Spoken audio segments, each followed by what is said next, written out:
জিনরা মারা গেলে কেমন রূপ ধারণ করে সেটা শুনলে কিন্তু আপনি অবাক হবেন।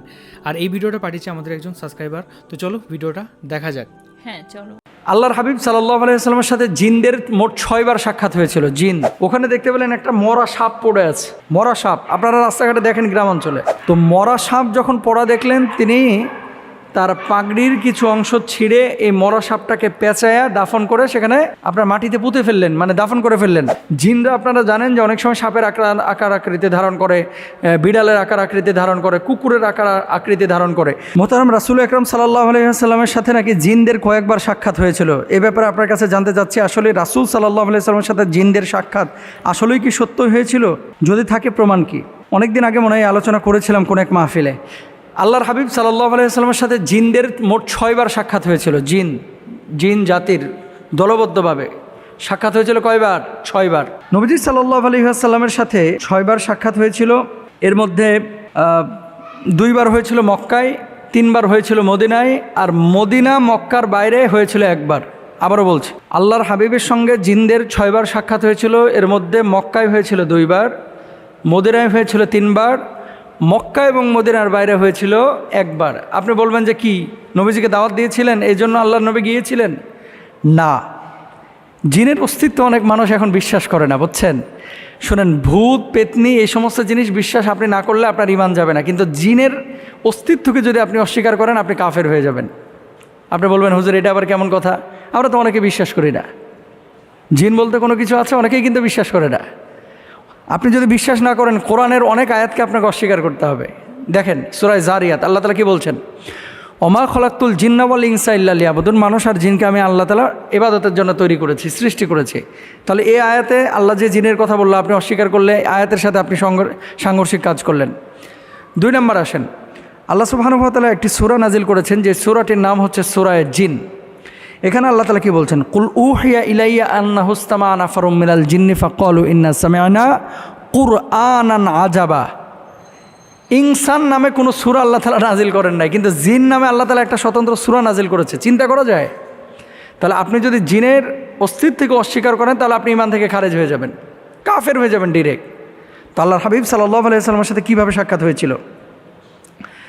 আব্দুল্লাহ ইবনে আব্বাস রাদিয়াল্লাহু তাআলা আনহু থেকে বর্ণিত, এক রাতে আল্লাহর হাবিব সাল্লাল্লাহু আলাইহি সাল্লামকে না পেয়ে সাহাবা ইকরাম একেবারে উদ্বিগ্ন হয়ে পড়লেন যে নবীজি গেল কোথায়? আসলে নবীজি কোথাও নেই, আসলে নবীজি গেলেন কোথায়? তিনি ফিরে এসে বললেন, আমার কাছে একদল জিন এসেছিল, আমি তাদের সঙ্গে যাই এবং তাদের সম্মুখে কোরআন তেলাওয়াত করি। আল্লাহর হাবিব সাল্লাল্লাহু আলাইহি ওয়াসাল্লাম বলছেন, অথবা নবী সাল্লাল্লাহু আলাইহি সাল্লাম আমাদের নিয়ে যান, আমাদেরকে তাদের চিহ্ন এবং তাদের আগুনের চিহ্ন দেখেন। সহিহ মুসলিমের হাদিস নাম্বার 450। সাহাবীদেরকে নবীজি গিয়ে জিনের চিহ্ন দেখিয়েছেন, এবং সেই সময় জিনরা তাদের প্রধান খাবারের কথা বলেছে যে আমাদের প্রধান খাবার হচ্ছে হাড্ডি, এই জন্য হাড্ডি যেখানে সেখানে ফেলে রাখতে নিষেধ করা হয়েছে। এরপর আসেন, জিনদেরকে সাহাবী বলা যাবে কিনা? আল্লাহর হাবিব সাল্লাল্লাহু আলাইহি সাল্লামের সাথে যেহেতু জিনদের সাক্ষাৎ হয়েছে এবং কোরআন হাদিস দ্বারা সেটা প্রমাণিত, তাই যেসব জিন ইমানের সঙ্গে নবীজির সাক্ষাৎ পেয়েছেন তারা জিন সাহাবী হিসাবে আখ্যায়িত হবেন, এটা স্বাভাবিক।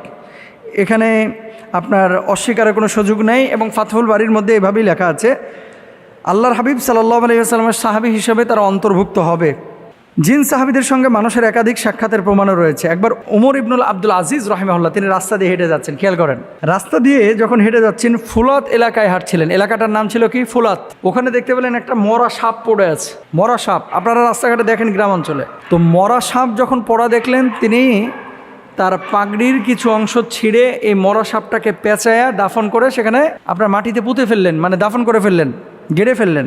তখন একজন বলল, হে সারাক, আমি সাক্ষ্য দিচ্ছি রাসূল আকরাম সাল্লাল্লাহু আলাইহি ওয়াসাল্লামকে বলতে শুনেছি তুমি ফুলাত নামক স্থানে মারা যাবে এবং একজন নেককার ব্যক্তি তোমাকে দাফন করবে। ওই সাপকে উদ্দেশ্য করে বলতেছে ওই ব্যক্তি। আচ্ছা, ওমর ইবনে আব্দুল আজিজ রাহিমাহুল্লাহ বললেন, তোমার প্রতি আল্লাহর অনুগ্রহ করুন, তুমি কে? লোকটি বলল, আমি রাসূল সাল্লাল্লাহু আলাইহি ওয়াসাল্লাম থেকে কোরআন শ্রবণকারী জিনদের একজন। এই তার মানে এখানে কি ওমর ইবনে আব্দুল আজিজ রাহিমাহুল্লাহ পাগড়ি ছিঁড়ে যে সাপটাকে পেঁচায়া দাফন করে দিলেন, এই সাপের পাশে মানুষের আকৃতি নিয়ে একজন জিন স্বীকৃতি দিল যে এটা আমাদের সদস্য ছিল। আল্লাহর হাবিব সাল্লাল্লাহু আলাইহি সাল্লামের কাছে এই জিন বাইয়াত হয়েছিল এবং কোরআন শ্রবণ করেছিল, আমিও তাদের একজন। জিনরা আপনারা জানেন যে অনেক সময় সাপের আকার আকৃতি ধারণ করে, বিড়ালের আকার আকৃতি ধারণ করে, কুকুরের আকার আকৃতি ধারণ করে। তো আমি নিজে ছিলাম ওই সফরের মধ্যে আল্লাহর হাবিবের সঙ্গে সাল্লাল্লাহু আলাইহি ওয়াসাল্লাম, এবং এই সাপটা মূলত সাপ না, সাধারণ সাপ না, এটা জিন। তো আপনার হাত দিয়ে, আপনি যেহেতু নেককার ব্যক্তি, আপনার পাগড়ির মাধ্যমে আল্লাহ তাআলা তার দাফনের ব্যবস্থা করলেন, সুবহানাল্লাহ।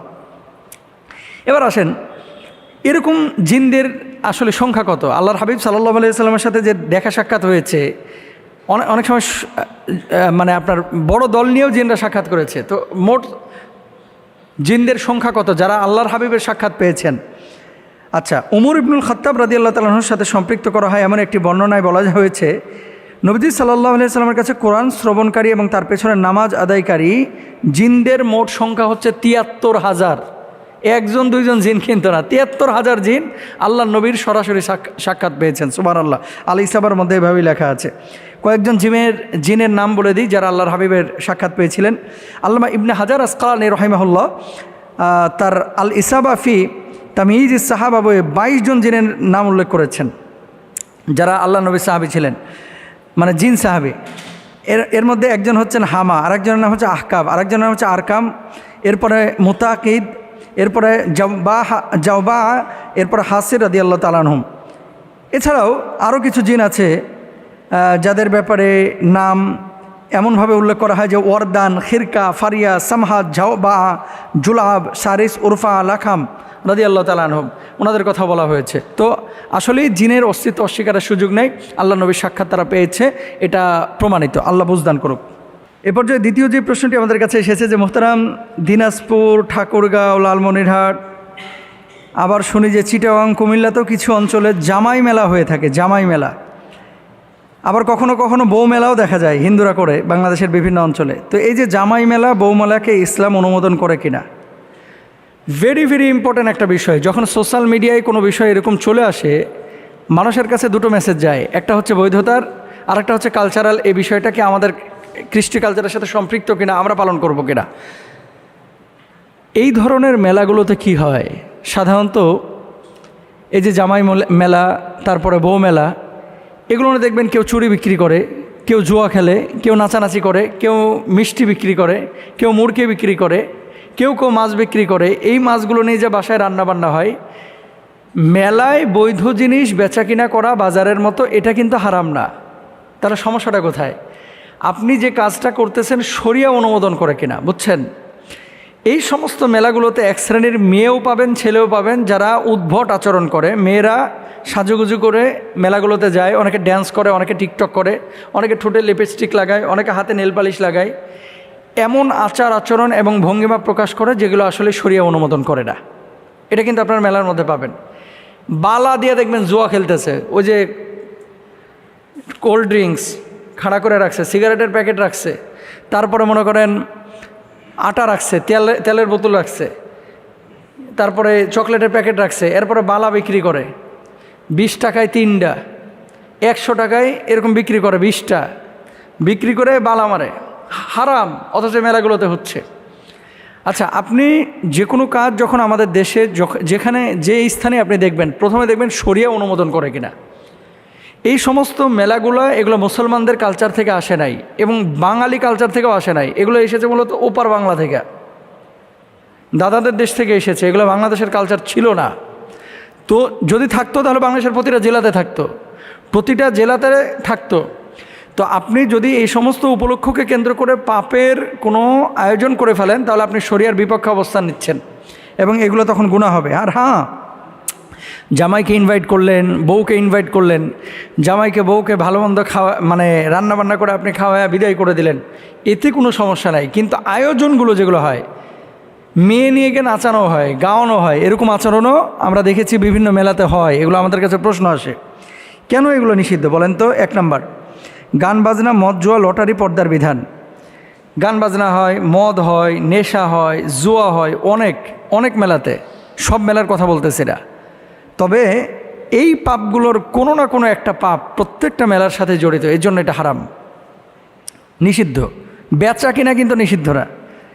এরপর আসেন, আল্লাহ তাআলা পবিত্র কোরআনুল কারিমে মদ, জুয়া, বলি এবং ভাগ্য গণনা সম্পর্কে বলেন, হে ইমানদারগণ, মদ, জুয়া, দেবতার নামে বলি দেওয়া, লটারি দ্বারা ভাগ্য গণনা করা শয়তানের অপবিত্র কাজ। রিজ্জুম মিনাশ শাইতান, হাদিস কোরআনুল কারিমে আল্লাহ সুবহানাহু ওয়া তাআলা বলেছে। এগুলো কার কাজ? শয়তানের কাজ। এগুলো ভালো মানুষের কাজ না, সুতরাং এগুলো করা যাবে না। 3 নম্বর, পর্দার বিধান সম্পর্কে আল্লাহ সুবহানাহু ওয়া তাআলা কি বলছেন? কুল্লিল মুমিনাতি ইয়াগদুদনা মিন আবসারিহিন্না ওয়া ইয়াহফাযনা ফুরুজাহুন।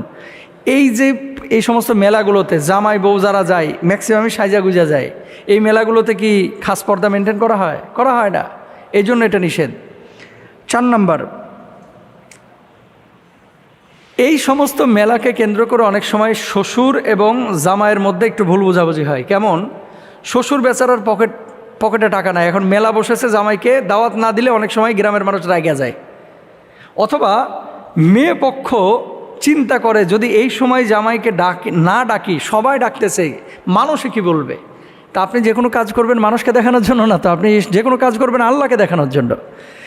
বেচারার পকেটে টাকা নাই, ঋণ করে হলেও এই জামাইকে দাওয়াত দিচ্ছে। আবার জামাই বেচারাও বিপদে আছে, ধান টান লাগাইছে, এখন পকেটে টাকা নাই। এই শ্বশুর বাড়ি থেকে দাওয়াত দিয়েছে, বড় কাতল মাছ নিয়ে যেতে হবে, একটা কাতল মাছের দাম 3,500 টাকা বড়, এই মেলা থেকে কিনে নিয়ে যেতে হবে। এখন জামাইয়ের পকেটে টাকা নাই। তার মানে কি দেখেন, একটা গিভ অ্যান্ড টেক। জামাইকে দাওয়াত দেওয়া হচ্ছে, শ্বশুর খাওয়াচ্ছে, আবার জামাই শ্বশুরের জন্য কিছু নিয়ে আসছে। তা আপনার সিচুয়েশনটা তো বুঝতে হবে। মেহমানের জন্য দরজা সবসময় উন্মুক্ত থাকবে, যখন খুশি মেহমান আসবে, খাবে, ঘুরবে।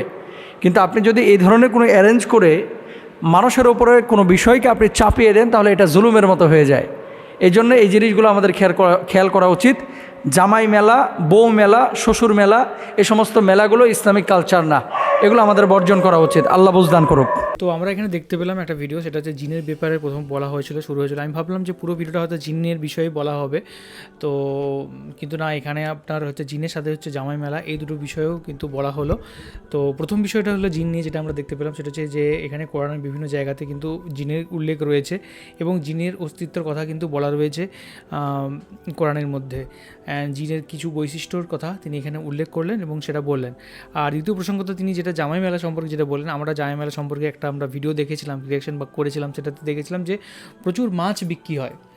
অ্যান্ড যারা জামাই তারা ওই মাছ কিনে তার শ্বশুর বাড়ি হচ্ছে যায় জামাই মেলার দিনে এই জিনিসটা। আর এটা হচ্ছে কোনো ধর্মীয় কোনো ইয়ে নয়, এটা কিন্তু সমস্ত ধর্মের মানুষরাই এখানে কিন্তু পার্টিসিপেট করেন এই মেলাতে। তবে একটা জিনিস হচ্ছে, মেলার মধ্যে জুয়া খেলা বা কোনো রকমের যে নাচ গান, যেটা অশ্লীল নাচ গান বা নেশা করা, এই জিনিসগুলো কিন্তু অনেক জায়গাতে ঘটে থাকে। জিনিসগুলো কিন্তু সত্যি কিন্তু খারাপ। তোমার কি মনে হয়? হ্যাঁ, আমারও মনে হয় মেলায় এই দিকগুলো অবশ্যই খারাপ। সেখানে নেশা করা, বিভিন্ন রকমের যে কাজগুলো করতে বারণ করা আছে সেইগুলো যদি করা হয় সেগুলো তো অবশ্যই খারাপ। আর যেটা বললেন সেটা যে জামাই মেলা হোক, বই মেলা নয়, বউ মেলা, জামাই মেলা, বউ মেলা, এটায় যে সে জামাই শ্বশুরের একটা মানে ঝগড়া মাঝে মধ্যে হয়ে যায়, জামাইদের কিছু নিয়ে আসতে হয়, আবার শ্বশুরকেও ভালো রান্না করে কিছু হচ্ছে খাওয়াতে হয়। সেটা ঠিকই বলেছেন, অতীতে এলে তারা কিছু নিয়েও আসতে পারেন কিংবা কিছু নাও নিয়ে আসতে পারে না। শ্বশুরকে যে সম্পর্কের মধ্যে দেখানো আর মানে মানসিক চাপ, এই জিনিসটা যেন না থাকে। শ্বশুরকে যে একবারে প্রচুর বড় মাছ আনতে হবে, কিংবা জামাইকে যে প্রচুর তাকে শুধু বড় মাছ নিয়ে আসতে হবে, ছোট মাছ নিয়ে এলে হবে না। মানে সেই সমস্তগুলো হচ্ছে বাদ দিয়ে যদি এমনি খাওয়া দাওয়া হয়, মজা হয়, যে যা মানে সামর্থ্য মতো করতে পারেন, কাউকে চাপ দিয়ে নয়, সেটাই আমার মনে হয় বেশি ভালো হবে। দুজনের দেখা হলো, জামাই শ্বশুরের একসাথে মজা করে হচ্ছে খেলেন, সবার সাথে গল্প করলেন, সেটাই তো আসল। কে কী নিয়ে এলো সেটা তো বড় কথা নয়। যদি বড় মাছের বদলে যদি ছোট মাছও নিয়ে আসে সেটাও কোনো ব্যাপার নয়। আর শ্বশুরও, সেটাই কোনো সম্মানেরও কিছু, মানে সম্মান যে কমে যাবে সেটাও কিন্তু একদমই নয়। আর আরেকটা জিনিস সেটা হচ্ছে যে ইনি বললেন যে এটা হচ্ছে আমাদের এইখান থেকে গেছে কালচারটা, কিন্তু সেটা কিন্তু নয়। আমাদের এখানেও কিন্তু বিভিন্ন জায়গাতে কিন্তু জুয়া খেলা ওপেনলি কিন্তু নিষেধ, যে কোনো জায়গাতে। কিছু জায়গায় হয়তো পারমিশন দেওয়া থাকতে পারে, কিছু ক্যাসিনো বা অন্য কোনো জায়গাতে হয়তো থাকতে পারে, কিন্তু ওপেনলি কিন্তু মেলাতে কিন্তু জুয়া খেলা বা কোনো রকমের অশ্লীল জিনিস এটা কিন্তু অনুমোদিত নয়। কিন্তু তা সত্ত্বেও অনেক জায়গায় দেখি যে হয়তো লোকাল কোনো জায়গাতে টাকা খাইয়ে বা এরকম টাইপের হয়তো করে জুয়া টুয়া খেলা হয়, বিভিন্ন মেলাতে আমরা জিনিসটা দেখতে পাই। কিন্তু এটা কিন্তু আইনত অনেক জায়গায় আমাদের এখানেও কিন্তু অবৈধ। কারণ হচ্ছে যে খেলাতে সাধারণ মানুষ ঠকে বা যে খেলাতে সাধারণ মানুষের টাকা চলে যায়, সেই জিনিসটা মানে কেউই সাপোর্ট করবে না, এটা আমাদের উচিত। তবে হ্যাঁ, যেটা সাধারণ মানুষ, তারাই কিন্তু সবার আগে সেটা ঝাঁপিয়ে পড়ে এবং সাধারণ মানুষই সেটার প্রতি একটা অ্যাডিক্টেড হয়ে পড়ে এই জুয়ার বিষয়ে। হ্যাঁ, আর সেটা অনেক ক্ষতিও হয়। একদমই তাই। আপনাদের কি মনে হয় সেটা অবশ্যই কমেন্ট করে জানাবেন, আর কোন কোন ভিডিওর উপর আমরা রিয়াক্ট করতে পারি সেটা অবশ্যই কমেন্ট করে জানাবেন, বা আপনাদেরকে লিঙ্ক শেয়ার করতে পারেন। তো এই ছিল আজকে video. Thank you so much আমাদের ভিডিও দেখার জন্য। আর সবাই খুব ভালো থাকবেন, সুস্থ থাকবেন, দেখতে থাকবেন আমাদের চ্যানেল। টাটা। টাটা।